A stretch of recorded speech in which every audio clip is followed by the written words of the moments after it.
Hello everyone, कैसे हैं आप सब दोस्तों। ये जो चित्र में आप देख रहे हैं ये है महाराणा प्रताप। आज है महाराणा प्रताप की जयंती।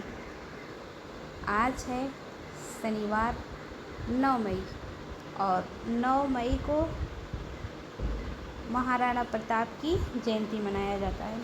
तो आज हम लेके आए हैं महाराणा प्रताप से जुड़ी कुछ जानकारियाँ जो आपके परीक्षा के हिसाब से महत्वपूर्ण है और आपके नॉलेज में महाराणा प्रताप के बारे में जानकारियाँ इकट्ठा करेगा और आपको महाराणा प्रताप की वीरता शौर्य की अधिक से अधिक जानकारी मिलेगी।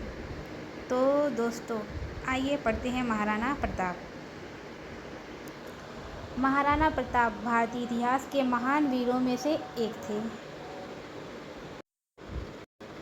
वे मेवाड़ के प्रसिद्ध राजपूत शासक थे जिन्होंने अपनी मातृभूमि की स्वतंत्रता और सम्मान की रक्षा के लिए जीवन भर संघर्ष किया। उनका नाम वीरता, स्वाभिमान, त्याग और देशभक्ति का प्रतीक माना जाता है। उन्होंने मुगल सम्राट अकबर की अधीनता स्वीकार करने से इनकार कर दिया और अंतिम समय तक स्वतंत्रता के लिए संघर्ष करते रहे। आइए देखते हैं कि महाराणा प्रताप का प्रारंभिक जीवन कैसा था। महाराणा प्रताप का जन्म 9 मई 1540 को राजस्थान के कुंभलगढ़ दुर्ग में हुआ था। उनके पिता का नाम उदय सिंह द्वितीय तथा माता का नाम जयवंता बाई था। वे सिसोदिया राजपूत वंश से संबंधित थे। बचपन से ही महाराणा प्रताप साहसी, पराक्रमी और स्वाभिमानी थे। उन्हें युद्ध कला, घुड़सवारी, तलवारबाजी और धनुर्विद्या का विशेष प्रशिक्षण दिया गया था। वे शारीरिक रूप से अत्यंत शक्तिशाली और मानसिक रूप से दृढ़ थे। मूल जानकारी तालिका देखते हैं कि विषय और विवरण। पूरा नाम महाराणा प्रताप का पूरा नाम महाराणा प्रताप सिंह सिसोदिया था और इनका जन्म 9 मई 1540 को हुआ था। इनका जन्म कुंभलगढ़ दुर्ग राजस्थान में हुआ था। इनके पिता का नाम उदय सिंह द्वितीय था और माता जयवंता बाई थी। इनका वंश कौन सा था? सिसोदिया राजपूत वंश और ये मेवाड़ राज्य से थे, जो राजधानी उदयपुर, मेवाड़ की राजधानी उदयपुर थी। इनके घोड़े का नाम प्रसिद्ध घोड़ा चेतक था और इनकी मृत्यु 19 जनवरी 1597 में हुई। चावंड राजस्थान में हुई थी।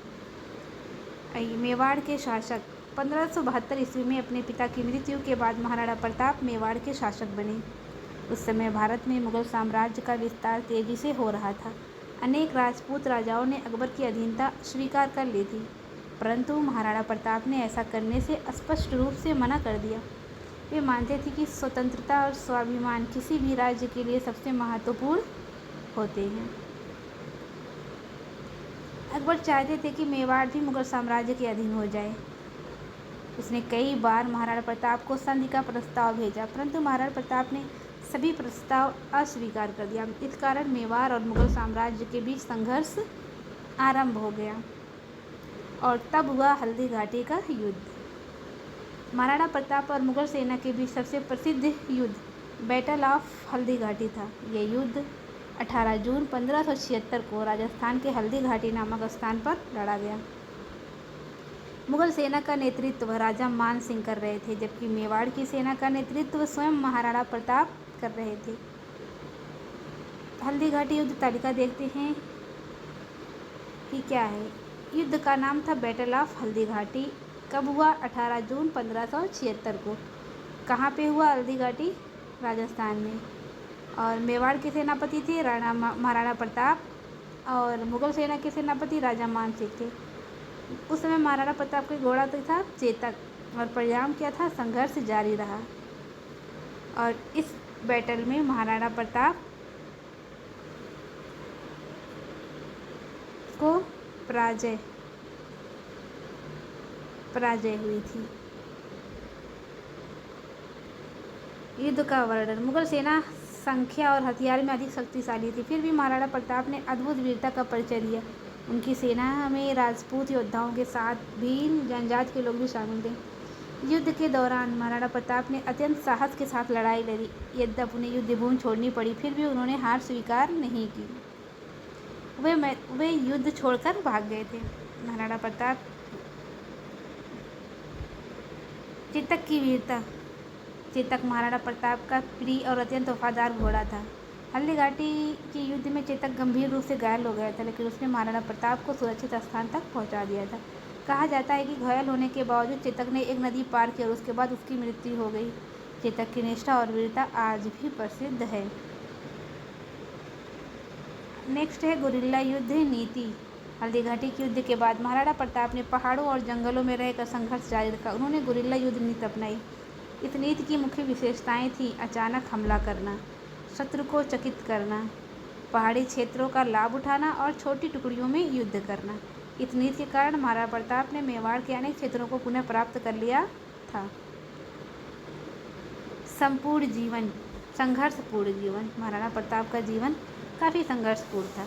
महाराणा प्रताप का जीवन अत्यंत कठिनाइयों से भरा हुआ था। उन्होंने जंगलों में रहना पड़ा और साधारण भोजन करना पड़ा। कई बार उनके परिवार को भी कष्ट सहने पड़े थे। वे घास फूस खा के गुजारा कर लेते थे। फिर भी उन्होंने कभी मुगलों की अधीनता स्वीकार नहीं की। उन्होंने स्वतंत्रता और स्वाभिमान को सर्वोपरि माना। भीलों का सहयोग भी उनको था। क्या था? भील जनजाति ने महाराणा प्रताप का महत्वपूर्ण सहयोग किया। उन्होंने भोजन और आश्रय दिया, युद्ध में सहायता की, शत्रु की जानकारी पहुंचाई। भीलों का योगदान महाराणा प्रताप के संघर्ष में अत्यंत महत्वपूर्ण था। आगे है प्रशासन और शासन। महाराणा प्रताप केवल महान योद्धा ही नहीं बल्कि एक कुशल शासक भी थे। वे अपनी प्रजा की भलाई के लिए सदैव कार्य करते थे। उन्होंने किसानों की रक्षा की, न्याय व्यवस्था को मजबूत बनाया, सेना को संगठित किया और राज्य की सुरक्षा पर विशेष ध्यान दिया। उनकी प्रमुख उपलब्धियां क्या थीं?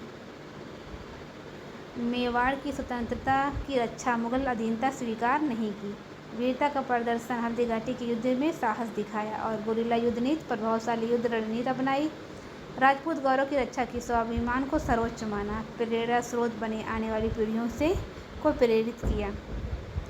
इनके गुण क्या थे? महाराणा प्रताप के गुण क्या थे? वीरता, स्वाभिमान, देशभक्ति, दृढ़ निश्चय, नेतृत्व क्षमता और त्याग और बलिदान। विरासत में आज महाराणा प्रताप को भारत के महान राष्ट्रनायकों में गिना जाता है। राजस्थान सहित पूरे भारत में उनके स्मृति में अनेक स्मारक, प्रतिमाएं, विद्यालय और सड़कें बनाई गई हैं। उनका जीवन आज भी लोगों को देशभक्ति, साहस और आत्मसम्मान की प्रेरणा देता है। तो आज था महाराणा प्रताप का जन्म दिवस। तो इसके उपलक्ष्य में हमने आज महाराणा प्रताप के बारे में कुछ उनकी वीरता की गाथाएं सुनी कि महाराणा प्रताप का जीवन कैसा था। तो आज के लिए बस इतना ही। धन्यवाद।